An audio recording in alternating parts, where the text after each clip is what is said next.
උසස් පෙළ විභාගයට පෙනී ඉන්න ඔයා දැනගන්න ඕන එකක් තමයි මේ SI ක්‍රමයේ තියෙන මූලික ඒකක 7යි. ඒ ඒකක 7 හරියට සංකේතවාත්මකව ලියන එකයි. මොකද ගොඩක් අය ඒක කැපිටල් සිම්පල් මාරු කරලා තමයි ලියන්නේ.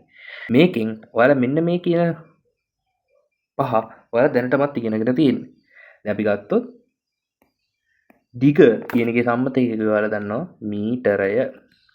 ඒකේ සංකේතය වෙන්නේ සිම්පල් m. ඊට පස්සේ ස්කන්ධය කියන්නේ කිලෝග්‍රෑමය. මේක අපි ලියන්නේ සිම්පල් K සිම්පල් G. මේක දෙකම සිම්පල් වලින් තමයි ලියන්නේ. ගොඩක් අය වරද්දනවා කැපිටල් K දාලා. එහෙම වැරදි. ඒ කාලය කියන්නේ තත්පරය. මේක නම් ඉතින් හැමෝම දන්නවනේ. Simple S. ඊට පස්සේ විද්‍යුත් ධාරාව කියන්නේ ඇම්පියරය. ඔයාලා ධාරා විද්‍යුතයේ සුපිරියටම තියෙනවා මේ ඇම්පියරය කියන කතාව.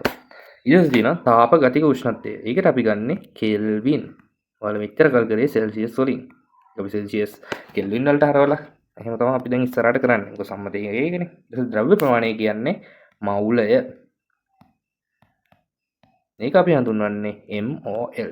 ඊට පස්සේ දීප්ත තීව්‍රතාවය කියන්නේ කැන්ඩෙලා. මේක ඇත්තටම දීප්ත තීව්‍රතාවය කියන්නේ දැන් ඔයා හිතන්නකෝ ආලෝක ප්‍රභාවයක් කොච්චර සැරක් තියෙනවද කියන්නේ දීප්තිමත් බවක් තියෙනවා. අන්න ඒක පිළිබඳ මිනුමක් තමයි මේ දීප්ත තීව්‍රතාවය කියන්නේ.